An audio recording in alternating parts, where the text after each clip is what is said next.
Elias Wren woke to a slow, throbbing pain pulsing at the base of his skull.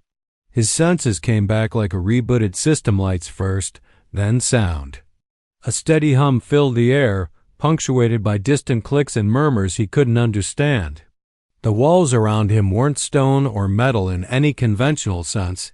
They shimmered faintly, like woven light and circuitry frozen into something solid. He sat up too fast, regretted it immediately, and leaned against the nearest wall to steady his breath. The cell was small but high-tech, a sterile blend of alien materials and surveillance design. Lines of pale blue data ran across the walls like veins under skin. In one corner, a smooth black orb hovered silently, blinking with a dull red glow. A camera. No doubt they were being watched. He could feel the pressure of eyes that weren't present. Then he noticed he wasn't alone. Across the room, unmoving and silent, sat a figure. Female. Alien. Her posture was sharp, alert, like a coiled blade rather than a body. She didn't look at him directly, but her eyes, four of them, set symmetrically in a pale silver face, watched him with quiet calculation. Her skin shimmered faintly under the cell's ambient light, almost liquid in its stillness. She didn't speak. Neither did he. Elias shifted slightly, testing his limbs. His uniform had been stripped of all gear, weapons, and even his boots. Just the black underlayer remained, torn at one sleeve. He could see faint bruises forming along his ribs, signs of a struggle he didn't remember. She tracked his movements with precision. Every breath he took, she seemed to measure. Elias met her gaze for a full second longer than comfort allowed, then looked away. The silence between them wasn't peace. It was suspicion wrapped in tension. She wasn't just a fellow prisoner. Not yet. She could be the reason he was here. Small display lit up near the far wall, symbols scrolling in the alien script. Elias couldn't read it, but the tone of the synthesized voice that followed didn't need translation. It was cold, clinical, and final. Outside the cell, muffled voices rose. The language wasn't one he spoke, but certain words repeated often: compatibility, pairing, response. He leaned closer to the wall, listening. One voice stood out deeper, raspier, marked with authority. The speaker used a name, Kezari Tribunal. Elias froze. That name was classified in human intel. A species known for ancient science and brutal psychological experiments, always lurking on the edge of treaties. If they were involved, this wasn't a simple arrest. Elias turned toward the orb in the ceiling. Now he saw it clearly. Readouts hovered beside it. Heart rate, respiration, skin temperature. His data, her data. Both constantly updating. They weren't in a cell. They were inside a lab. The alien woman Vaela, though he didn't know her name yet, finally shifted. Her hand touched the wall, and the orb pulsed once. She looked at him, calm but unreadable. Elias narrowed his eyes. They weren't being held for interrogation. They were being studied, tested, compared. And if the tribunal's reputation held true, the next phase wouldn't be about information. It would be about survival. The lights dimmed to an eerie hue as the orb in the ceiling blinked twice, then turned a solid crimson. The cell temperature shifted subtly warmer, more humid. Elias noticed it immediately. Environmental manipulation, a new variable. Across the room, the alien woman stirred, her fingers flexing like a predator testing the wind. Her gaze flicked to the orb, then back to him. They were still silent, yet every breath now felt shared. As if the cell itself demanded it, a low chime echoed through the space. This time, a wall panel slid open with a hiss, revealing a tray holding 2 containers. One red, one blue. Food, or something like it. Elias didn't move. Neither did she. She rose first. Smooth, deliberate steps carried her to the tray. She looked down at the 2 containers, then glanced back at him, not with aggression, but with ... a question. He stood slowly, cautious. As he approached, she took the red container and stepped aside. It wasn't a threat, but a boundary. He reached for the blue one. Their hands brushed. The orb pulsed again. It wasn't an accident. It was a response. He locked eyes with her. Something in them shifted. A flicker of understanding, or maybe curiosity. They sat on opposite sides of the cell and ate. The food was tasteless, a gelatinous texture that reminded Elias of protein rations from his military days. But it wasn't the taste that bothered him, it was the subtle aftertaste of control. Something in it felt too balanced, as if engineered for something beyond nourishment. After the meal, the cell lights dimmed further and a projection appeared against one wall. It showed 2 humanoid silhouettes, male and female. Alien anatomy. Then a human figure. Then both. Diagrams. Overlays. Vital signs. Elias stood slowly, watching it. His stomach turned. It was them. The projection showed their vitals, side by side. Heat maps. Respiration charts. Hormonal surges. This wasn't a prison. This was an experiment in compatibility. A biological trial. He turned to her. There. Testing us. She nodded once. Then she finally spoke. Her voice was smooth, deep, and strangely soothing. Yes, compatibility. They seek a bond. The words were broken, accented, but understandable. You speak English? He asked. Some, she replied. Learned from others. Observations. He narrowed his eyes. Others? She didn't answer. What do they want? She looked down, then back up at him, her gaze heavy. Resonance. Between kinds. Between flesh. Elias took a step back. You mean, she stood. If we bond, they stop the trial. If not, we disappear. The silence between them now buzzed with something beyond tension. Not quite fear, not desire either. It was weight. The weight of a decision neither wanted to make, but couldn't avoid. And by bond, you mean she didn't move closer. Didn't try to manipulate.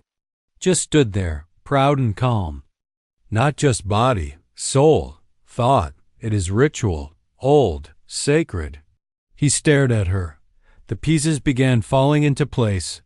The temperature, the shared food, the flicker of sensation when they touched. The environmental controls, they weren't just testing physical compatibility. They were looking for emotional synchronization, neural mirroring, true interspecies intimacy. Why? He whispered. She looked up at the blinking orb and said, they believe such unity creates new power, evolution, weapon. Elias's blood ran cold. That was the Kezari's game. Use prisoners from 2 powerful species. Trap them. Force a connection. Then harness the result. He turned away, jaw clenched, hands in fists. This is wrong. She was quiet for a moment, then said something that stopped him cold. I do not want this. But I will not die for pride. Will you? He looked at her again, not as a subject, not as a captor, as a person. A soldier like him. Trapped, afraid, and forced into an impossible decision. Before he could respond, the wall screen flashed again. This time it showed the outline of a door. A countdown began. 12 hours. Below it, one sentence flickered in alien script and then in English, uncompatible pairs will be neutralized. They weren't just being studied anymore. They were on a deadline. The countdown glowed like a wound in the wall, each second a pulsing reminder of what was coming. Elias couldn't sleep. He lay on his side on the hard, seamless floor, eyes locked on the red digits as they bled down through the hours. 9. Left now, then 8, then 7. He had faced death before. in battles and failed evacuations, in zero-gravity breaches. But this was different. Death here came not from violence or chaos, but silence, inaction. Refusal. Across the cell, Vaela knelt with her back straight and her hands pressed against her knees. She wasn't sleeping either. She was meditating. Or maybe praying. She looked composed, but Elias had seen the tremor in her hands when the countdown first appeared. He finally sat up. The tension was eating him alive. "You said you didn't want this," he said quietly. Vaela opened her eyes. "I do not." "Then why even consider it?" She looked at him without blinking. "Because where I come from, it is better to be bound than to be erased. There is still honor in survival." He stood and began to pace the perimeter of the cell, running one hand along the smooth wall. "This isn't survival. It's programming. They're forcing us to want it. Every change in light, temperature, it's all pushing us toward connection." Vaela rose fluidly and stepped closer. "Do you think I don't feel that? Do you think I cannot tell when my mind isn't fully my own?" Elias stopped moving. "You feel it too?" She nodded. "Yes, my thoughts drift toward you, your scent, your voice. But it is not natural. It is chemical, designed." His stomach turned. "They're using our biology against us." Vaela stepped even closer, but not aggressively. Her voice softened. "But if we let them, if we obey, they win." He looked into her 4 dark eyes. "So what do we do?" She hesitated, then answered in a whisper. "We take control of the bond, make it our own, on our terms." That idea terrified him more than the countdown. Just then, the wall shimmered again. A new projection appeared, this time not data, not diagrams. It was a simulation, a holographic display surrounded them, filling the cell with vivid photorealistic imagery. It showed Vaela barefoot, dressed in ceremonial robes, standing on a crystalline plain under twin suns. She looked radiant. At peace. Then it showed Elias standing beside her. Same robes. Same place. And then they kissed. He took a step back. As the simulation shimmered again, now it showed a pulse of light exploding from their bodies in unison. The Kezari were there, recording it, measuring, applauding. Elias shut his eyes. "They're not just studying us, they're staging the result. They want a template," Vaela said bitterly. "They want others to follow." He exhaled, slow and controlled. "How many pairs came before us?" She didn't answer. He turned to her. "How many didn't make it?" She looked down. 14. 14 failures. 14 executions. Elias leaned against the wall and sank down to the floor. His heart thudded. His mind spun with 1,000 arguments, none of them satisfying. Vaela sat beside him. For a long time, neither spoke. Then, very softly, she reached out and touched his hand. The reaction was immediate. The orb above blinked violently. A surge of warmth flooded the cell. Their skin prickled. A low hum vibrated in the floor, in their bones. Elias didn't move. "We didn't kiss. We didn't bond. Just a touch." Vaela nodded. "They are measuring resonance, not intimacy. Not yet." He turned his hand over and clasped hers gently. The hum deepened. For a moment, he let it happen. The warmth. The tension. The strange gravity pulling their bodies closer without motion. Then he pulled back. "No, we're not theirs. Not yet." Vaela didn't look hurt. Just resolved. "Then we must find another path." Suddenly, the projection changed again. This time, it was a new scene. A death chamber. 2 shadows kneeling. 2 beams of light above their heads. The countdown ticked beside it. 5 hours. A message appeared beneath. Final resonance required. Trial initiates at 0. Elias stood, breath shaking. Vaela rose beside him, her hand brushing his arm. "Then we must give them something they can understand." He looked at her sharply. Like what? Her lips twitched into the faintest smile. Trust. The lights vanished. Not dim-vanished. 1 second, Elias was staring at Vaela's unreadable expression. The next, darkness swallowed everything. Not just sight, but sound. The hum of the orb, the flicker of projections, even the countdown gone. He couldn't hear his own breathing, couldn't feel his own heartbeat. Then a new sensation took hold, weightlessness. Like drifting through water without resistance. Like falling upward. He reached out in the dark, but his hands touched nothing. Then light. Blinding, golden, unreal. He blinked and gasped. He was no longer in the cell. No more smooth walls or floating orbs. The jungle stretched out in every direction, alive with alien songbirds and glowing flora. The air was warm, wet, and fragrant. Twin suns bathed the canopy in layered amber light. He wasn't alone. Vaela stood ahead of him on a stone platform, her ceremonial armor replaced by flowing silver fabric that shimmered with each breath. Her expression was calm, but her eyes were afraid. What is this? Elias whispered, but the sound didn't come from his mouth. It echoed inside his skull. He looked down. He wasn't wearing his uniform. He was shirtless, barefoot, wrapped in lightweight fabric like some tribal acolyte. His arms bore strange markings, patterns he didn't recognize, but they pulsed with light like veins. Vaela stepped forward.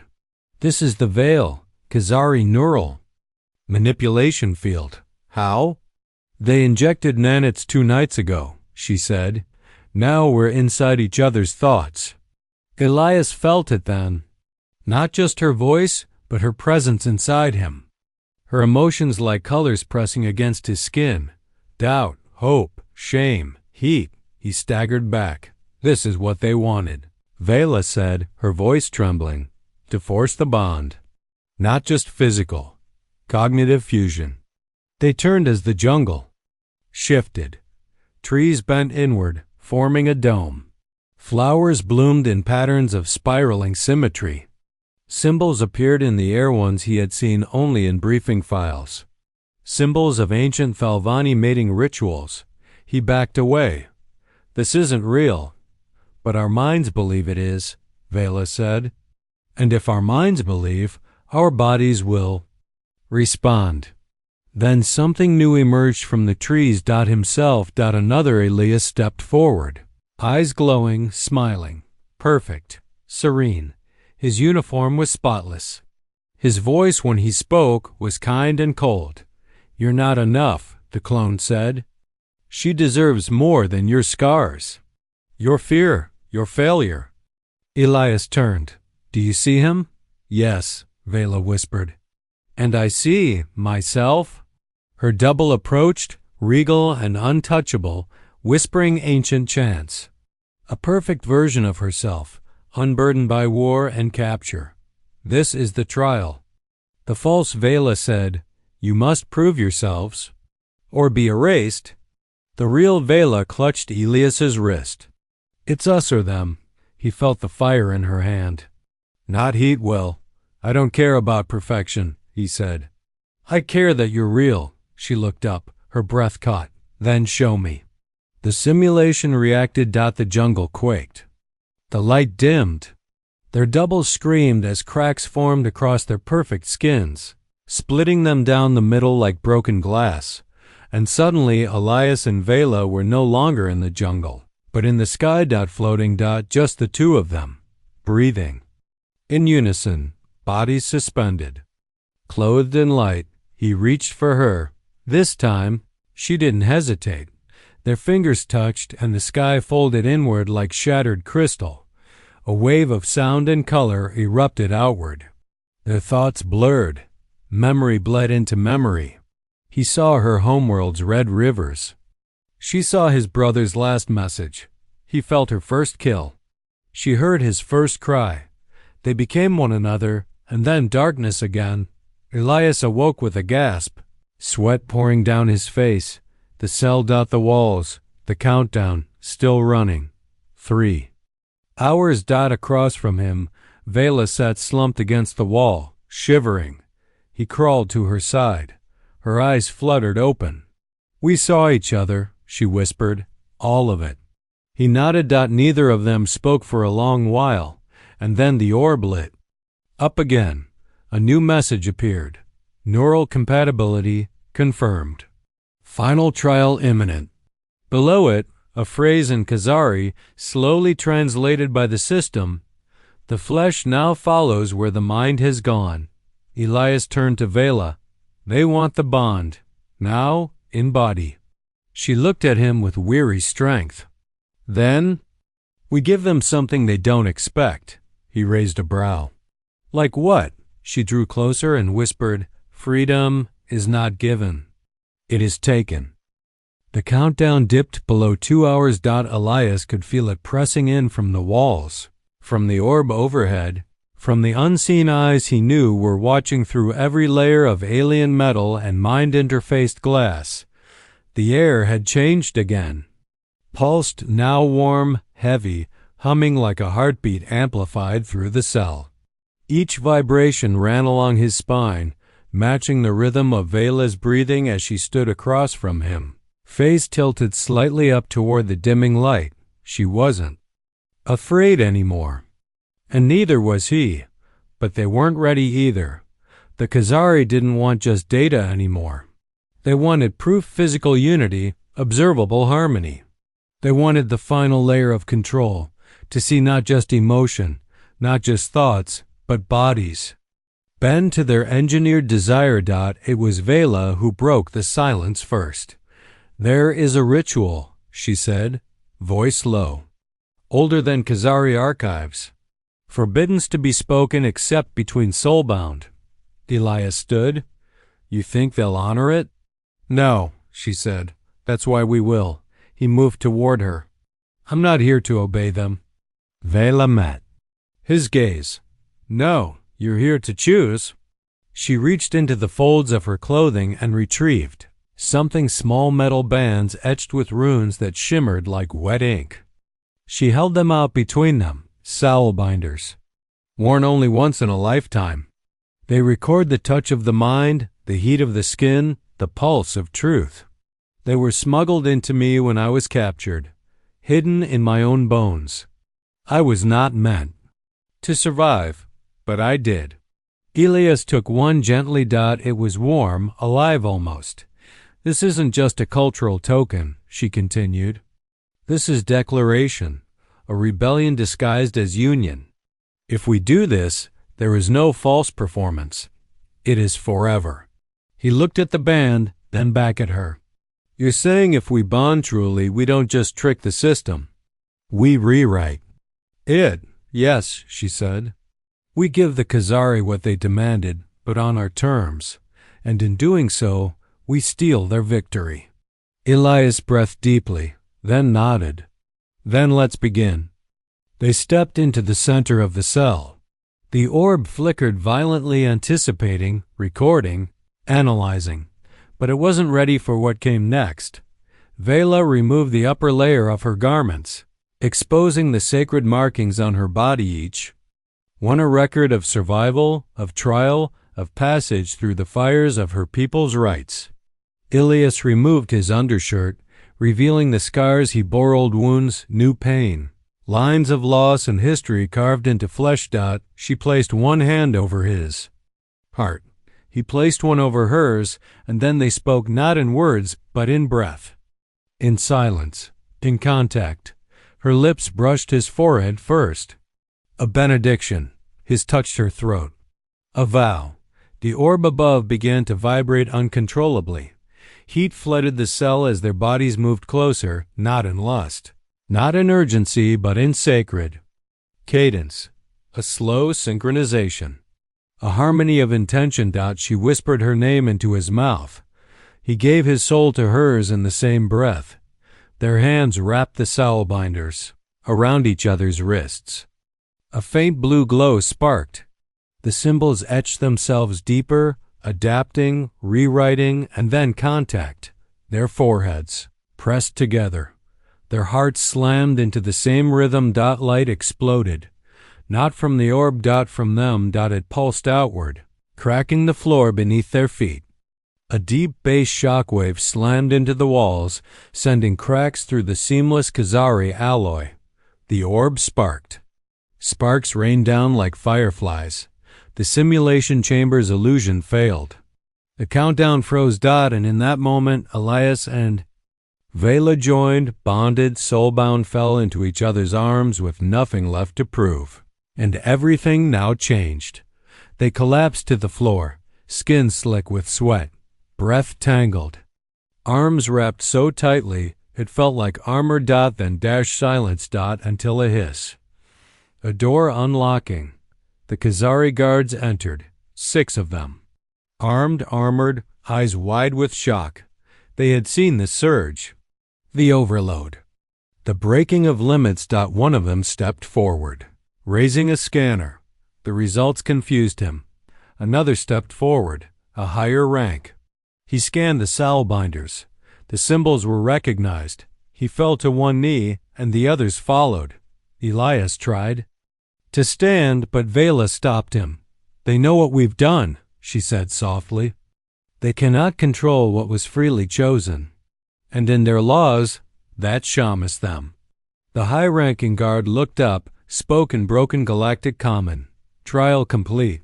Pair is sovereign. Sovereign. Not prisoners. Not subjects. Not property." Elias looked down at Vaela. "We won." She nodded. "Not because we obeyed, but because we made it ours." The guard stepped back and allowed them to pass. The cell behind them flickered and died. The corridor beyond the cell was too bright. Elias squinted as he stepped into it, his hands still entwined with Vaela's. The floor hummed beneath his bare feet, as if the very structure of the ship was alive, listening, adjusting. The guards, who once stood as their executioners, now walked ahead and behind in silence. Heads lowered. They weren't being escorted. They were being honored. Or watched. Maybe both. The corridor widened into a circular chamber bathed in cool violet light. Towering figures stood at the far end. Kezari dignitaries, their long, sinewy forms half-shrouded in robes woven from light reactive fiber. Their eyes shimmered with curiosity, disdain, calculation. In the center stood a dais, and upon it a single device, crystalline, complex, humming faintly. Vaela inhaled sharply. "That is a mind spire. What does it do?" Elias asked quietly. "It records resonance and replicates it." A chill spread through him. "You mean us?" She nodded. "They want to copy what we did, make it into a formula." As they stepped into the chamber, a booming voice echoed through the space. Deep, sonorous, soaked in layered harmonics that made Elias's bones thrum. "You are the first successful convergence. Thalvani, human. The result has exceeded projections." The speaker emerged taller than the others, crowned with ornate bone plating and adorned with living metal that crawled faintly over his skin. The Kezari High Harmonizer, Elias, instinctively placed himself slightly in front of Vaela. She didn't stop him.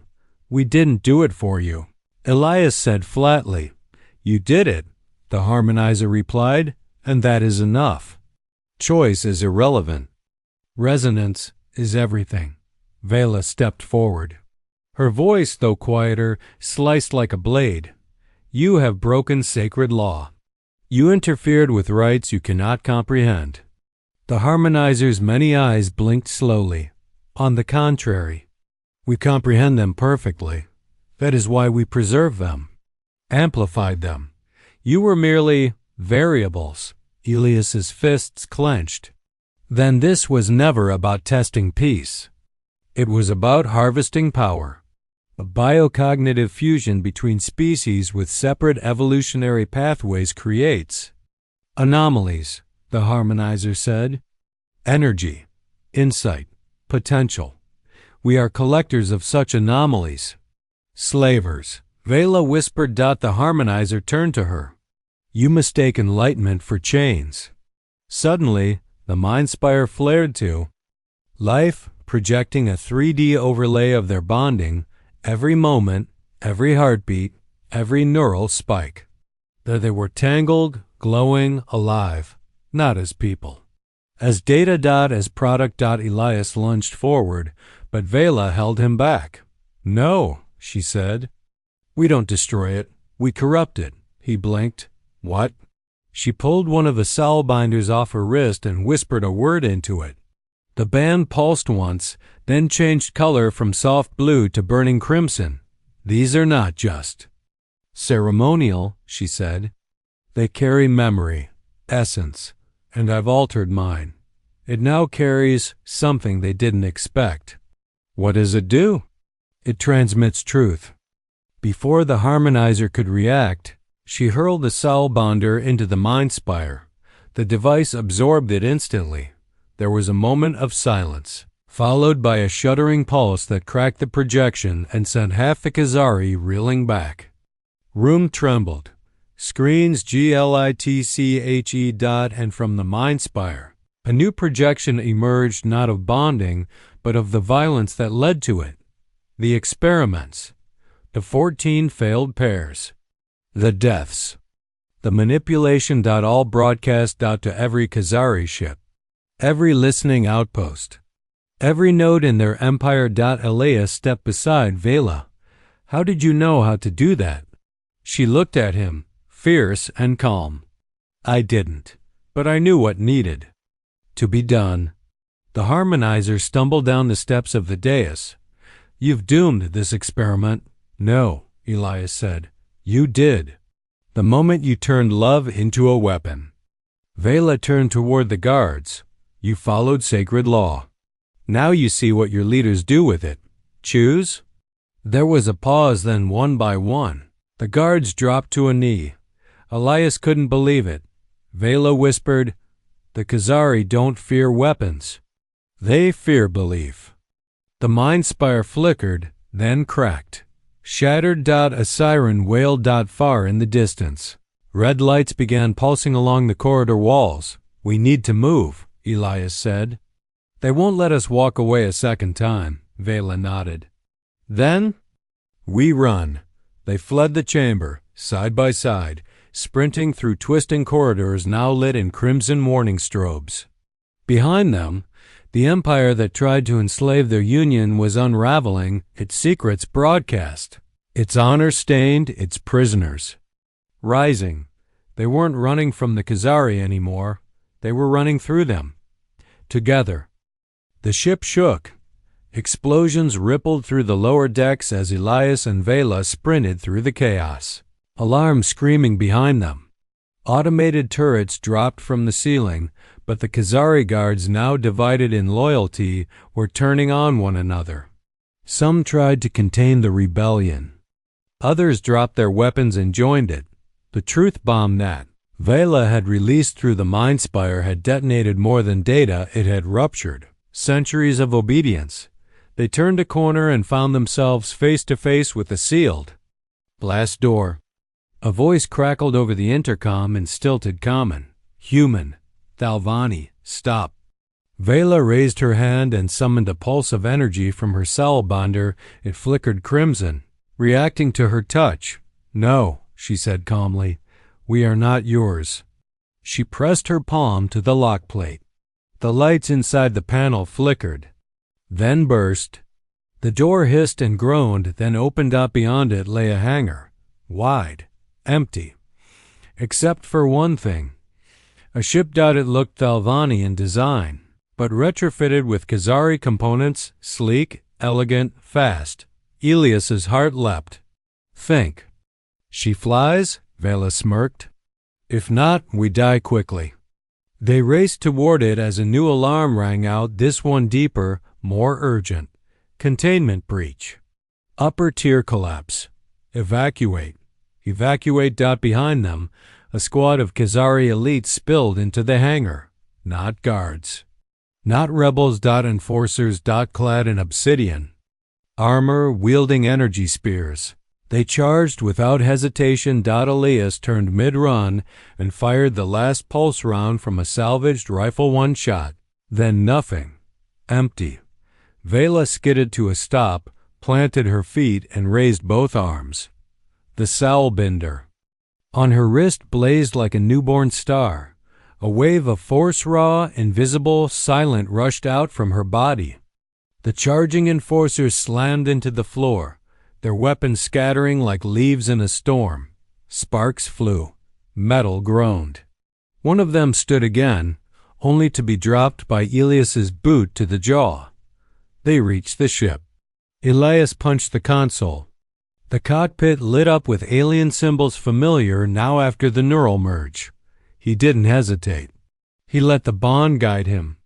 His fingers moved across controls, like they'd always known how. The engines roared to life. As the hangar doors opened to the black void of space, the ship lifted, turned, and screamed into the stars, leaving the broken Kezari facility behind.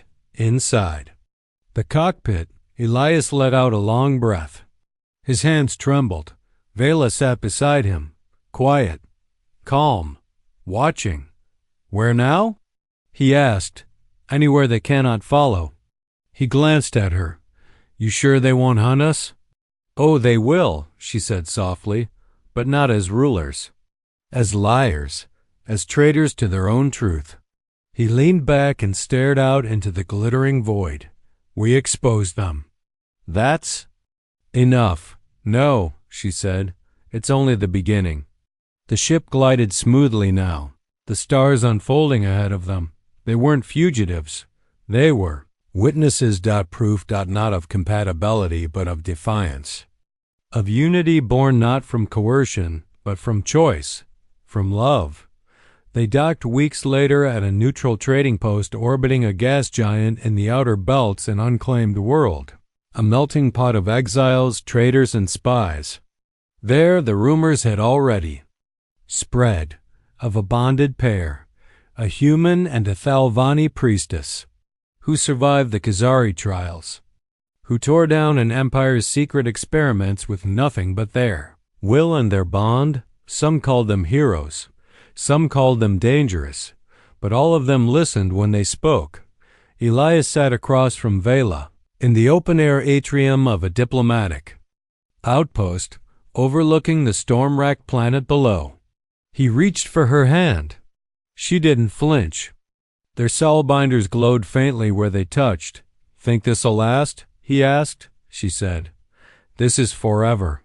He looked into her eyes. The bond? She shook her head. No, she whispered. Us, above them, the stars shimmered. And somewhere deep in the Kezari's fractured empire, other prisoners began to speak. Other souls began to rise. And in the dark, something ancient stirred, not in fear, but in hope, because two enemies had chosen each other and changed everything.